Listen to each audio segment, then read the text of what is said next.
Assalamualaikum warahmatullahi ta'ala wabarakatuh. Saya Muhammad Zulfikar bin Muhammad Nur berserta ahli kumpulan saya Muhammad Hazim bin Abdul Hamid, kemudian Muhammad Syazwan bin Syekh Hamzah. Kami akan membincangkan dan membentangkan sebuah kajian yang bertajuk Tahap Kepuasan Bekerja sebagai Seorang Guru.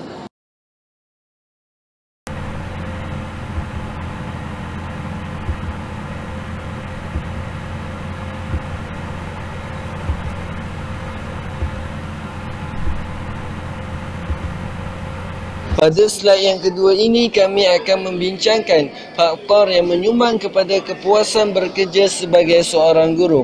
Setelah melaksanakan kajian, kami mendapati terdapat sebanyak 8 faktor yang menyumbang kepada kepuasan bekerja sebagai seorang guru. Yang pertama, kesempatan untuk maju. Apakah yang dimaksudkan kesempatan untuk maju? Iaitulah sebagai seorang guru boleh di samping melaksanakan tugasnya sebagai pendidik, mereka juga boleh melakukan aktiviti lain. Sebagai contohnya, mereka boleh mendirikan sebuah perniagaan ataupun perniagaan kecil-kecilan ataupun membuka restoran dan sebagainya. Dengan cara ini mereka berpeluang untuk memajukan diri mereka, bahkan ekonomi mereka sendiri. Faktor yang kedua ialah keamanan semasa bekerja. Keamanan diperlukan oleh seseorang individu itu ketika melaksanakan tugas masing-masing. Sebagai contoh, dalam profesi perguruan, keamanan merupakan faktor yang paling utama bagi meningkatkan prestasi ataupun meningkatkan kualiti sebagai seorang pendidik. Faktor yang ketiga ialah penghargaan terhadap pekerjaan. Sebagaimana kita semua sedia maklum, setiap individu memerlukan penghargaan daripada orang lain atas apa yang telah dilakukan. Begitulah juga perihalnya sebagai seorang guru, yang mana sebagai seorang guru memerlukan penghargaan daripada ibu bapa, pelajar, masyarakat sekeliling dan lain-lain. Hal ini sangat penting bagi memastikan mereka dapat melaksanakan tugas mereka dengan baik dan di samping itu mereka juga dapat meningkatkan kualiti mereka ketika melaksanakan tugas masing-masing. Antara alternatif yang telah diambil oleh kerajaan untuk menyumbang ke arah usaha ini ialah kerajaan telah mewujudkan satu hari pada tarikh 16 Mei setiap tahun bagi menghargai jasa-jasa guru. Seterusnya, faktor yang keempat. Faktor yang keempat ialah gaji yang baik. Setiap individu yang melakukan sesuatu pekerjaan untuk menyara kehidupan akan mengharapkan sesuatu yang lumayan hasil daripada sesuatu pekerjaan tersebut.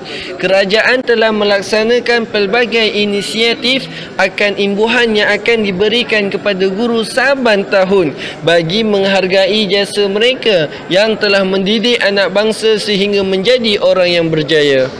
Faktor yang kelima ialah rakan sekerja yang baik. Ketika melakukan sesuatu pekerjaan dalam sesebuah organisasi, seseorang itu memerlukan persefahaman yang sangat tinggi untuk memastikan perkara yang akan dilakukan bersama dengan rakan sekerjanya dapat disempurnakan dengan baik. Di sekolah, guru dapat mengenali ramai rakan sejawatan yang lain untuk berkongsi pendapat, meluahkan perasaan dan sebagainya. Perkara ini secara tidak langsung dapat mendatangkan suatu perasaan seronok dalam melaksanakan tanggungjawab sebagai seorang pendidik ketika di sekolah. Faktor yang keenam pula ialah pengarahan dan perintah yang wajar. Maksudnya ialah seseorang guru sering kali menerima sebarang arahan atau tugasan dari pihak atasan. Kadang-kala arahan yang diterima adalah di luar kemampuan seseorang guru itu. Perkara ini akan menyebabkan berlaku tekanan emosi terhadap guru tersebut, yang mana secara tidak langsung akan mendatangkan kesan yang buruk kepada prestasi perkhidmatannya dalam bidang pendidikan. Justeru itu dapatlah diketahui bahawa arahan dan perintah dari pihak atasan perlulah mengikut kemampuan seseorang guru sebagai seorang pendidik. Pada slide ini kami akan membincangkan kajian lampau yang telah dibuat oleh individu-individu tertentu. Kajian yang pertama bertajuk kepuasan kerja dan tekanan yang dihadapi oleh guru sekolah menengah. Kajian ini telah dibuat oleh Puan Aisyah binti Ahmad Tajuddin. Kemudian kajian yang kedua pula bertajuk hubungan antara stres kerja dengan kepuasan dalam kalangan guru-guru besar di daerah Melaka Tengah. Kajian ini telah dibuat oleh Puan Azlina binti Kosnin dan Norbati bin Ceman. Kemudian yang terakhir sekali kajian yang bertajuk hubungan gaya kepimpinan guru besar dengan kepuasan kerja guru di 3 buah sekolah rendah di Seremban. Kajian ini telah dilakukan oleh Puan Raziah binti Mansur dan Encik Ahmad bin Esa.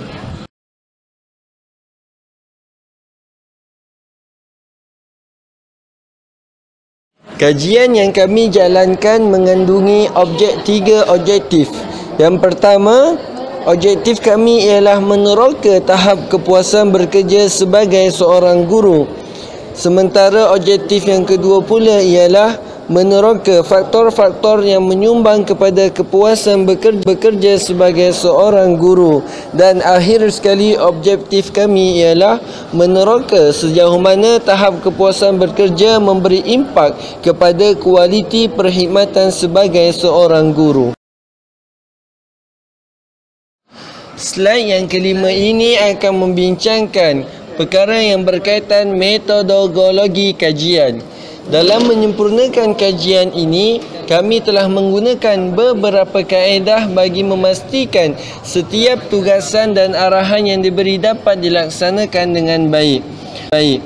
Antara kaedah yang kami gunakan ialah temu bual. Melalui kaedah temu bual, kami telah menemu ramah 2 orang guru berpengalaman dari 2 buah sekolah yang berasingan bagi mendapatkan beberapa maklumat penting. Pungutan data dapat dihasilkan dengan menggunakan beberapa soalan temu bual yang berbentuk semi-struktur. Antara soalan yang kami ajukan kepada responden ialah: yang pertama, apakah keistimewaan menjadi seorang guru? Yang kedua, apakah faktor-faktor yang menyumbang kepada kepuasan bekerja sebagai seorang guru? Yang ketiga, sejauh manakah profesi perguruan dipandang tinggi dan dihormati oleh masyarakat pada masa kini? Yang keempat, sejauh manakah guru tersebut berpuas hati menjadi seorang guru? Dan yang kelima, kami bertanyakan, jika dibanding dengan profesi lain, sejauh manakah kerjaya sebagai seorang guru dapat memberi manfaat kepada masyarakat? Pada slide yang keenam ini, kami akan membincangkan perkara yang berkaitan dengan dapatan kajian. Sebelum itu, sukalah saya memperkenalkan 2 orang responden yang telah kami pilih daripada 2 buah sekolah yang berbeza. Yang pertama responden kami namanya ialah Encik Cik Hamzah bin Muhammad Nur. Jantinanya merupakan lelaki, berumur 51 tahun, agamanya Islam. Kelayakan akademik tertinggi ialah diploma perguruan dan ijazah sarjana muda. Beliau mengajar di Sekolah Rendah Anak Ikan Terengganu. Tempoh perkhidmatan beliau setakat ini adalah selama 15 tahun. Manakala responden yang kedua ialah Cik Hurul Ain binti Muhammad Nur. Jantinanya ialah perempuan, berumur 29 tahun dan beragama Islam. Kelayakan akademik tertinggi beliau ialah ijazah pendidikan bimbingan dan kaunseling. Beliau mengajar di Kolej Tunku Rukusyah Bandar Instead nilai negeri 9. Beliau telah berkhidmat di sekolah berasrama penuh tersebut selama 6. Melalui kajian yang kami buat, kami mendapati terdapat beberapa tema yang boleh kami ketengahkan untuk dijadikan persembahan. Tema yang pertama ialah keistimewaan seorang guru. Seorang guru boleh berdamping mesra dengan anak muridnya. Selain itu, guru juga bertindak sebagai tempat untuk para pelajar di sekolah mengadukan masalah. Hal ini kerana guru merupakan ibu dan ayah kepada pelajar ketika melaksanakan tugas sebagai seorang pendidik. Justeru dengan wujudnya hal yang demikian, maka hubungan guru dan pelajar menjadi akrab.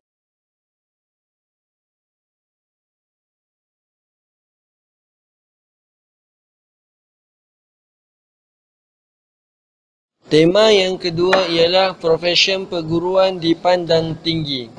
Sememangnya kita semua sedia maklum bahawa masyarakat memandang tinggi terhadap guru-guru yang mendidik anak-anak mereka di sekolah. Oleh itu, guru perlulah mempunyai perwatakan yang tersendiri sebagai seorang pendidik. Di samping itu, guru juga perlu komited dengan tugas dan tanggungjawab yang diberikan supaya nilai mereka pada sisi pandangan masyarakat tidak jatuh, bahkan akan terus dijulang sebagai sebuah profession yang mulia. Tema tiga ialah pengkhususan bidang guru. Guru mengkhususkan subjek yang akan diajarnya. Ini merupakan satu manfaat yang diterima oleh guru kerana dengan hal sedemikian seseorang guru itu boleh mendalami bidang masing-masing yang diajarnya dengan lebih telus dan mendalam supaya lebih mudah untuk diajarkan kepada para murid. Tema yang keempat ialah guru bertindak sebagai role model kepada murid. Sebagai seorang guru, mereka akan menjadi contoh tauladan dan ikutan oleh para pelajar. Hal ini kerana guru merupakan ibu dan bapa mereka ketika berada di sekolah. Selain itu, hormatnya mereka kepada guru masing-masing menyebabkan setiap apa yang dilakukan oleh guru tersebut dicontohi oleh mereka. Oleh itu, guru perlulah pandai menghindarkan diri dari melakukan perkara yang tidak sepatutnya seperti memonteng kerja ataupun menghisap rokok di dalam sekolah dan pelbagai lagi perkara-perkara negatif lain yang perlu dihindari oleh guru. Dengan hal yang sedemikian, guru dapat mempamerkan contoh yang baik untuk diikuti oleh para pelajarnya.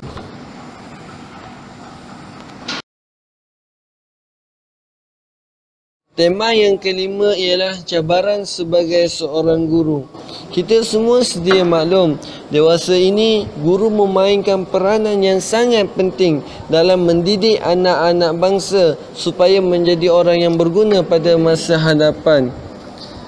Oleh itu, tidak hairanlah pada masa kini cabaran yang dihadapi oleh guru adalah semakin tinggi. Oleh itu, para guru perlulah sentiasa bersedia untuk menggalas tugas dan tanggungjawab bagi memastikan setiap amanah yang diberikan kepada mereka dapat dilaksanakan dengan baik.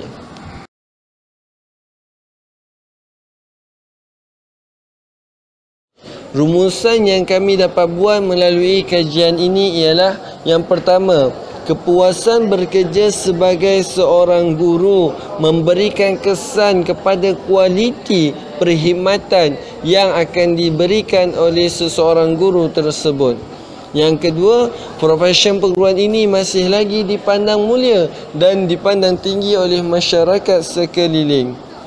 Oleh itu, guru yang berstatus sebagai seorang pendidik haruslah menjaga title tersebut supaya profession perguruan sentiasa dan terus dipandang tinggi oleh masyarakat sekeliling. Berikut merupakan senarai rujukan yang telah kami jadikan panduan untuk menyempurnakan tugasan ini. Sekian, wabillahi taufiq wal hidayah. Assalamualaikum warahmatullahi taala wabarakatuh.